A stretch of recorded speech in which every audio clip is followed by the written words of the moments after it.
Nominee দিয়েছে, এই নমিনিদের প্রতীক হচ্ছে দাঁড়িপাল্লা। এই দাঁড়িপাল্লাকে বিজয়ী করতে হবে কোরআনকে সংসদে দেওয়ার জন্য,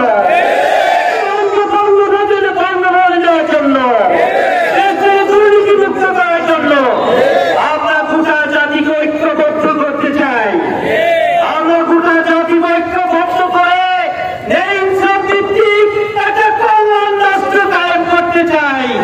এই কল্যাণ রাষ্ট্র কায়েমের জন্যই আগে দেশটাকে দুর্নীতিমুক্ত করতে হবে। এই দুর্নীতিমুক্ত করার কিভাবে আপনারা আছেন তো?